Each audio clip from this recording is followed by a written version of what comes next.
Hello everyone, welcome back. This is GD Sharma and you are with me at ENGLIT.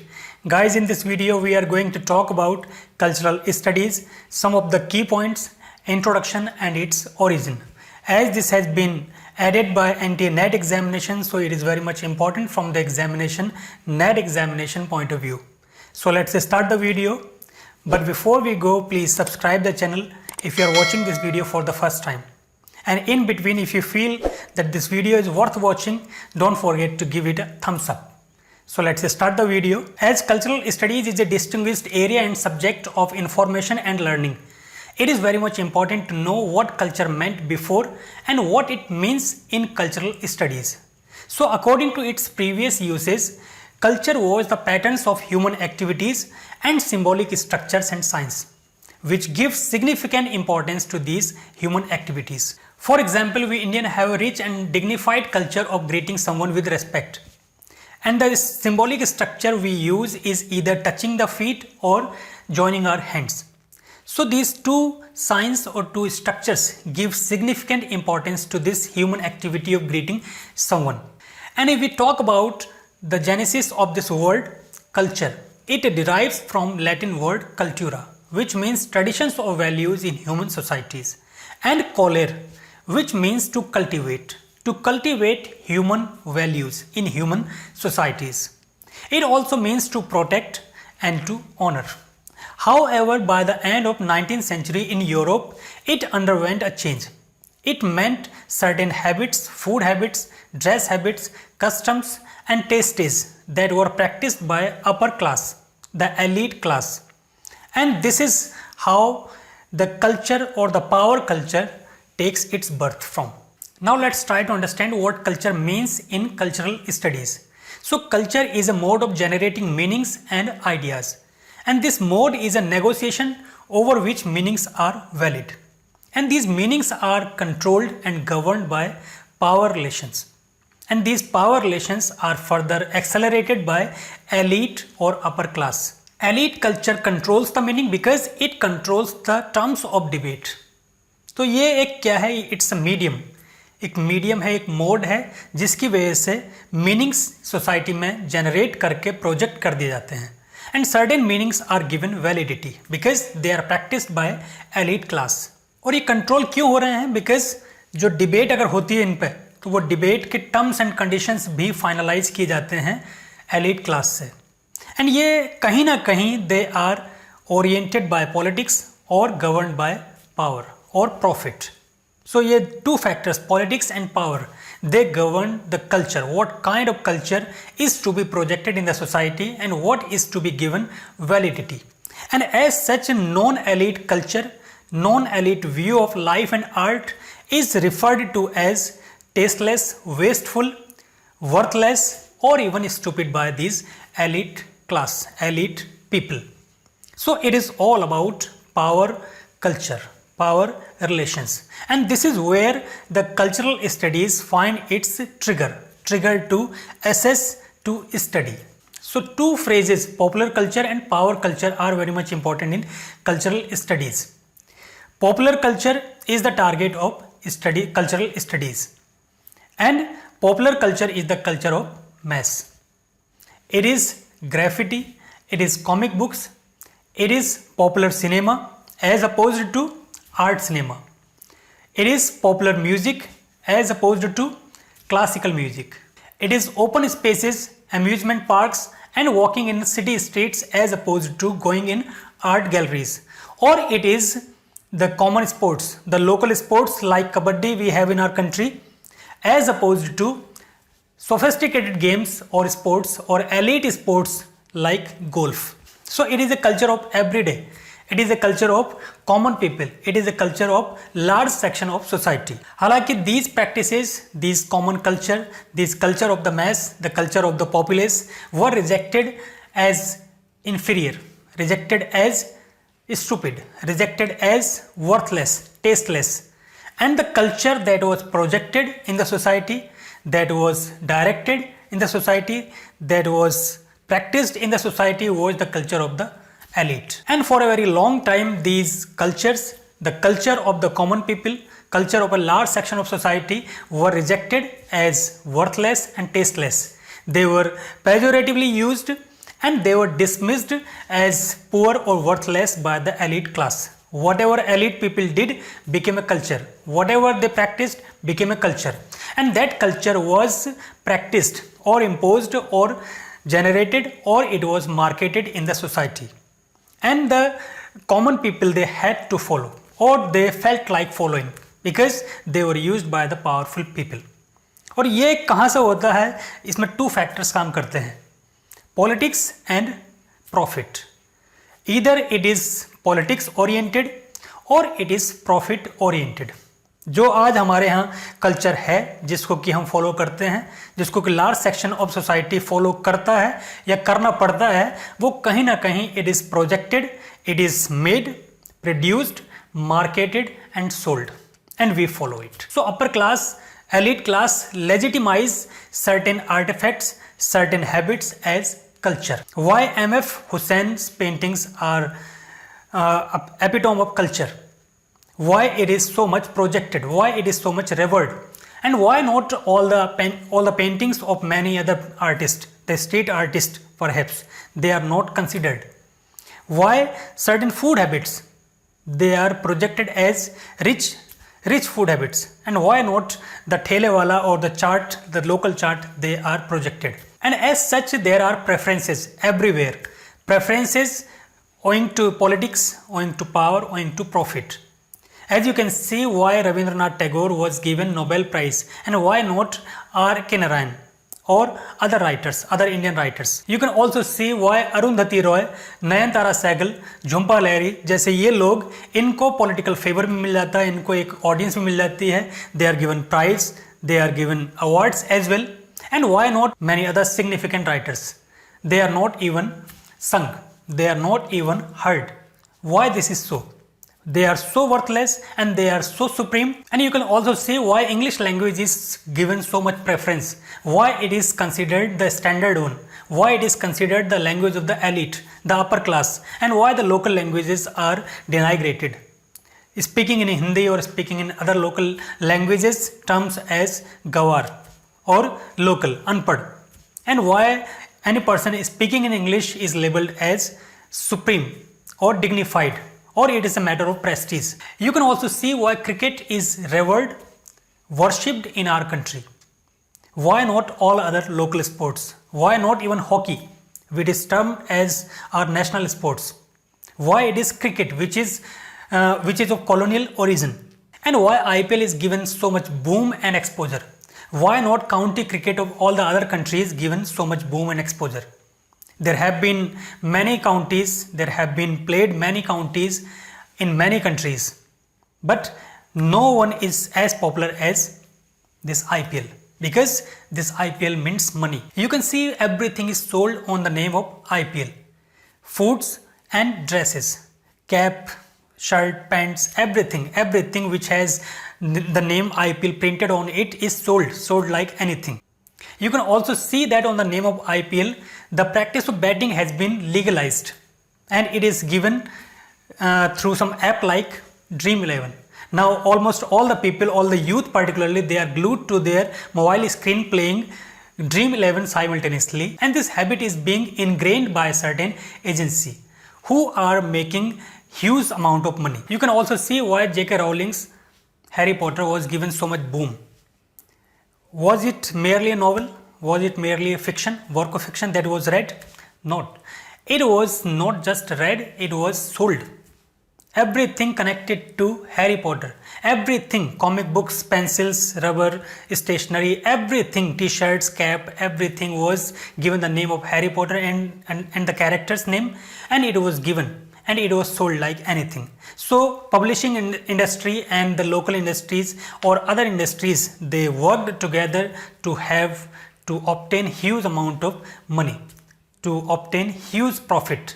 And this is also true about award giving ceremony. Why certain people and certain books or certain movies are given Oscars, Nobel Prize or Padma Shri, Bharat Ratna, etc. And why not some other characters who are even more important than those who got the awards? because some agency, some politics, some profit agency works underneath. So cultural studies argues that culture is about the meaning that a community or society generates. All the communities or societies, they battle, they quarrel over meaning making. This is not very easy. For this purpose, one culture has to be denigrated and other culture has to be unnecessarily promoted for certain vested interest. Otherwise, why Shakespeare and Hardy, they are termed as classics. They are taught in the universities, they are taught in English departments of the universities, and why Sidney Sheldon, Agatha Christie, Boone and Hills, the other characters, they are not regarded as classics, although they are read by a large section of society. So cultural studies argued that objects and artifacts that are used, made sense of by the masses must be taken seriously. Such forms of art as comic strips or the detective novel are made by people for themselves. So cultural studies argues that certain artifacts, certain objects, certain practices, certain habits that popular mass, that common mass or masses use or make must be taken seriously. And in 1983, Raymond Williams points out that such forms of arts like comic strips or the detective novel are made by the people for themselves. Popular culture is a set of practices, artifacts and beliefs shared by the masses and is constituted by everyday life of the masses. The food habits, fashions, forms of transport, the music, the reading habits, the spaces they occupy and traverse. So popular culture क्या है? It is a set of artifacts. कुछ objects हैं, कुछ artifacts हैं, कुछ practices हैं, कुछ beliefs हैं, कुछ tools हैं, कुछ sports हैं, कुछ habits हैं, जिनको की studies का एक subject matter माना जाना चाहिए. Cultural studies argues that these things should be the matter of study, matter of research and observation, because they are shared by most of the people, the common people, the large section of society. So कई सारे questions आते हैं जो कि cultural studies वो pose करती है. वो questions कौन से हैं? Why is Agatha Christie not studied in English departments when most people read Christie rather than Thomas Hardy? What are the economic and political implications of creating special outlets and exhibitions of tribal culture for elite people to purchase them in Metropolises? Who decides that Shakespeare must be and can be read but not Agatha Christie? Who gains economic profits from selling tribal artifacts? And if we try to find out the answer of these questions, we can come to know that certain agency, whether it is political or powerful or profit oriented one, they are underneath. They are behind everything. If certain things are promoted at the cost of other things, so some profit must be there. Some satisfaction of ego or some satisfaction of prestige or retention of prestige must be there. So culture is all about power. And here the cultural studies find its subject matter to study, to investigate. So having studied power culture and popular culture, the next important phrase in cultural studies is the production and consumption of culture. And cultural studies believes that a community, the culture of a community or a society includes various aspects like economic, spatial, ideological, erotic or political. And cultural studies includes all these facets, all these aspects into the target of its studies and observation and research. So cultural studies believes that the culture is not a natural thing. It is produced. It is produced, sold, marketed, and then it is consumed. And all these things are governed by the elite class. And the production and consumption of a culture are linked to three different aspects, which are matters of class, who decides on what is produced, matters of economy, who can afford it, matters of representation, how is the artifact marketed or presented. So together these three ideas give rise to the production and consumption of a culture, which is directly linked to the power and identity. So the production and consumption in that sense is linked to identity. It is all about identity, it is all about power. It is all about profit. However, the production and consumption of that artifact depends on how to do so and in what way it is sold and marketed. In short, culture is a product that is made, marketed or consumed. And this is evident from the fact that time to time certain object or some idea is produced and marketed in the society in order to have some political favor or some profit. For example, back in 2016, you may heard about one word, asahishnutta or intolerance. There is intolerance in our country. So this sentence or this phrase was promoted in order to gain or in order to downgrade the other party or to have some political favor. So why these kind of words are promoted? Why they are given so much prevalence? Because somebody, some agency gains favor, some party gains favor. BJP has some other agenda, Congress and other parties they have some other agenda. आजकल आपने देखा होगा कि एक vote for hatred और चौकीदार चोर है. इस तरह के जो सेंटेंसेस हैं वो इतने मार्केट कर दिए जाते हैं ताकि वो जो कॉमन पॉपुलेस है उसके दिमाग में एक कल्चर इनग्रेन की जाए और उससे कोई पॉलिटिकल फेवर गेन किया जाए. ये ऐसा नहीं कि ये सिर्फ कहने के लिए किए जा रहे हैं. They are merely for its own sake. They have some agenda. So they become a culture because they are by the powerful people. So it is all about product. Culture is a product. It is made, projected, marketed or consumed by the public.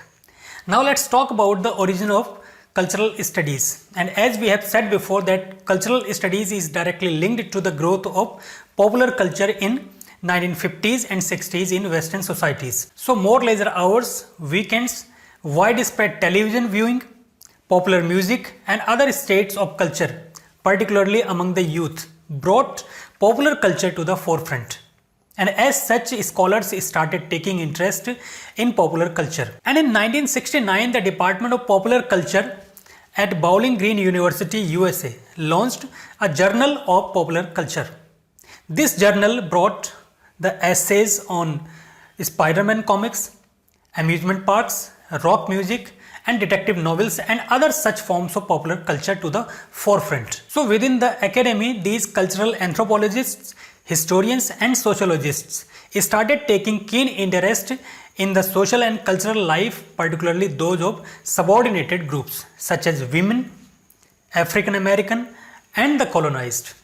And this was evident by the work of Birmingham Center, BCCS, Birmingham Center for Contemporary Cultural Studies, and the work focused on working class and dissident youth populations, television, personalities and audiences. The tone of early version of cultural studies was set by the students of British left, such as Richard Hogarth and William Raymonds. They were the students at Oxford of British left. इन दोनों की ही जो background थी वो working class background थी.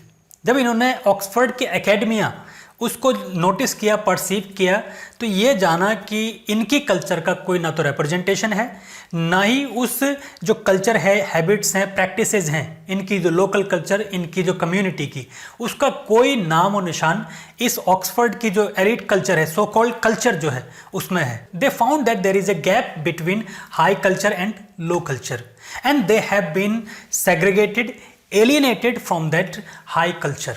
So they started contesting for the same. 1970s के Britain में भी union, labour, feminist और एंटी रेसिस्ट मूवमेंट्स का भी प्रिवलेंस रहा, जिन्होंने भी इस पॉपुलर कल्चर के लिए कंटेस्ट करना शुरू किया हुआ था.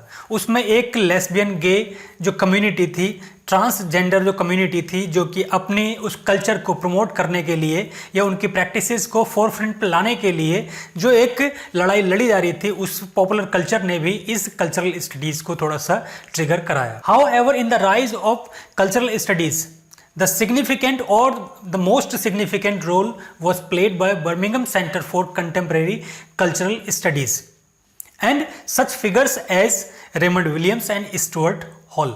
Cultural studies को और राइज देने के लिए एक और इवेंट भी सिग्निफिकेंट रही.